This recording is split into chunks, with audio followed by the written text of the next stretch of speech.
Came down to just since Cole's deal is official, so just want to thank Cole. Obviously, he talked about the emotions that go into this, and as a player, you're trying to focus on practice and camp. But I really appreciate his professionalism through this whole thing.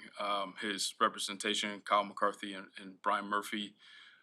Want to thank Matt Feinstein for his hard work too, to get this done. And then also a special shout out to Kevin and George for their support and alignment. I think that's important when you do big deals like this. And then there's the development piece too. We talk about, I think from Flus to Getsy to Jim Dre, his position coach, we've seen Cole get better and better since we've been here, which is really cool. We're excited for him. I've mentioned this before. He embodies everything we look for in a Bear. His hard work, dedication, how he handles himself in the locker room. He's a true professional. Obviously comes from a family of professionals. And you can see that in the way that he approaches his work. So we're all excited about that. Ryan, what did you know or think about Cole before you got here, and what can you point out over the last year and how he won you over to the levels he did?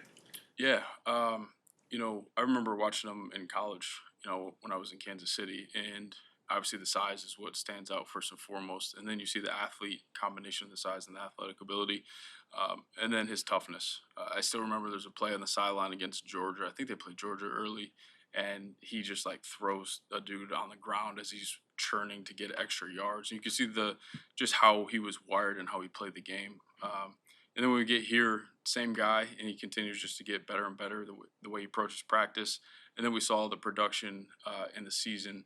I felt like he was growing, especially in the red zone, scoring more touchdowns. So all of that's coming together, and he's heading the right direction. Ryan, is the financial investment on him reflective of you guys thinking that he's still growing, that he's still on the way up? Yeah, I think anytime you do an extension, your expectation is obviously there's part of like what he's done, but where he's going as well. So we think he's on the right track to continue to grow and become a good player. Does getting one of these done portend getting more done? I've heard you talk in the past about how you never want to do anything that would be used against you for lack of a better word in negotiations. You want to establish what you're going to do as a GM, so you can build on that in the years to come. Does getting something done help the next contract, whoever that might be? That's tough to answer. I think one, it's good to get extensions done when you have a good young player like Cole.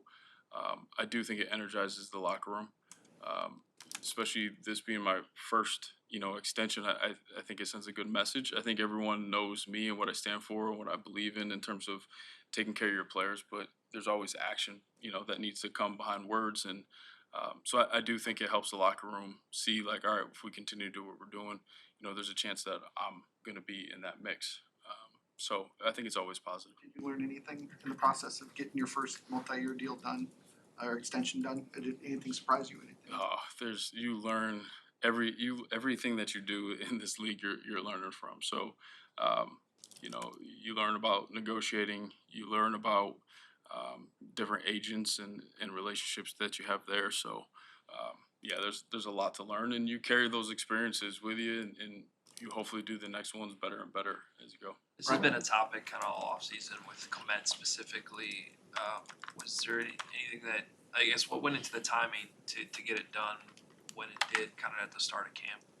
Yeah, it's tough to get in the timing. I mean, I think we started in the spring, and these take a long time to get done.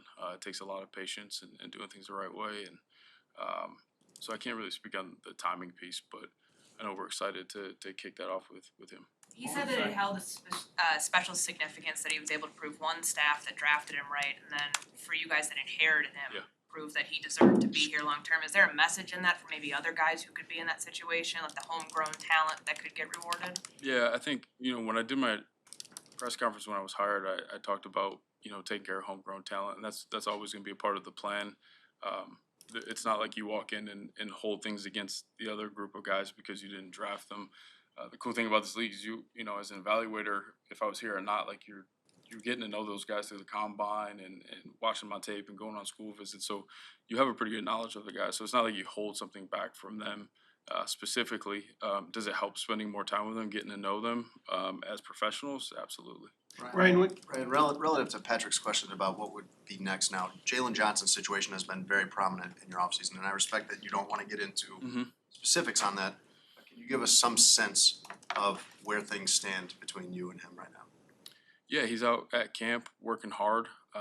We have a process of how we're gonna do things, you know, and when we get to that, and again, I'll update you guys as we go in terms of when things get done.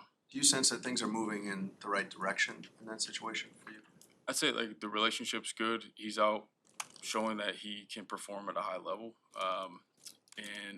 and become the player that he wants to be and improve. So that's all I can really say about that. Ryan, just in general, when it comes to signing guys, when you have all this cap space that you've had, how difficult or challenging or important is it to be disciplined to not overpay? And sometimes you do have to overpay to get the right guy, so I mean, I think that's part of the process too. But how important is it to do that and to be cap efficient, cost efficient when you make moves like this? Yeah, I got a great team, as I said, you know, with Matt Feinstein. You know, Cliff is still up there helping us too. You know, we have a process, we have an analysis that we do. It's in depth, it's pages and pages, so that we stay disciplined in how we approach it, because you want to treat that the same way whether you have a ton of cap space or a little cap space. Not like we're just, you know, making it rain. It's easier said than done. Money, but yeah, like you want to stay disciplined regardless, and you want to be careful how you do things, because the way that you do things, for one, you know, it's going to be kind of held against you, and it's going to be a precedent for how you do things with everything else. Was one of your goals in the contract to front load money to give you as much flexibility on the back end? I'd say this again, going back to the players. With that deal, I wanted to do what's important for Cole in the deal, and I think as a player, like that's the most important piece. I think we're in a world right now, I think with Twitter and everything like that, like the APY thing is like, we don't really look at APY. Like that's just what we put in to stack one column. But if you really start to look at the details of a contract, you'll see what really matters and what the player's getting. With Mooney, you had hinted before that you needed to see, make sure he got healthy before you talk about his future.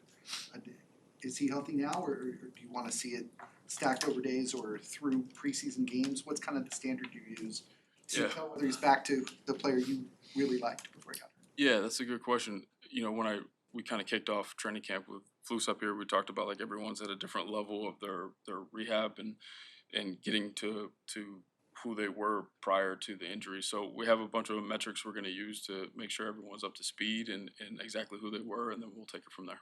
Stuff like miles per hour, like tracking on. Yeah, acceleration, de-acceleration, miles per hour, mileage, all that stuff.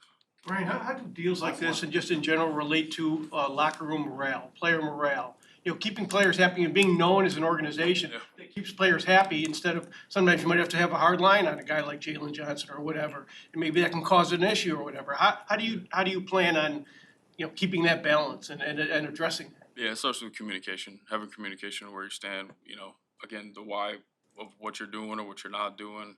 I think it starts with that communication piece. And it was cool. I had a player come up to me after practice today. He said, "Hey, you sent like a ton of energy through the locker room because you guys are taking care of the guys in there." And it was really cool. So Thank you. Thanks, Ryan.